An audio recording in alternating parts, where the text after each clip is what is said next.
Kita awali Aceh hari ini, saudara. Upacara peringatan Hari Ulang Tahun ke-78 Kemerdekaan Republik Indonesia di Aceh dipusatkan di halaman kantor Gubernur Aceh. Rangkaian acara sakral ini berlangsung khidmat dan rancal. Upacara peringatan Hari Ulang Tahun HUT ke-78 Kemerdekaan Republik Indonesia di Aceh dipusatkan di halaman kantor Gubernur Aceh.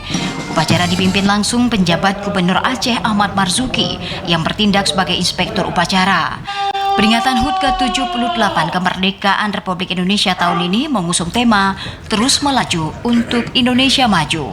Bertindak selaku komandan upacara yakni AKBP Afrizal SIMSI, Puan Zahra Fauri, anggota pasukan pengibar bendera pusaka Paskibraka asal kota Banda Aceh, selanjutnya membawa bendera merah putih untuk kemudian dikibarkan. Adapun paskibraka lainnya yang bertugas mengibarkan bendera yakni Aryan Alif Pranata sebagai pembentang bendera, Sultan Abdul Aziz Al Hussein sebagai penggerak bendera, sementara Dafa Al Najib Lubis bertindak sebagai komandan paskibraka.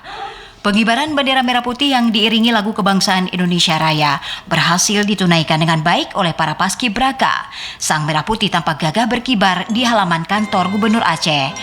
Usai pelaksanaan upacara, seluruh unsur Forkopimda Aceh menyerahkan cenderamata kepada keturunan para pahlawan Aceh di masa penjajahan dan perjuangan kemerdekaan masa silam.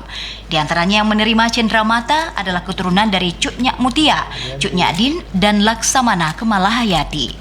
Tim Liputan TVRI Aceh melaporkan.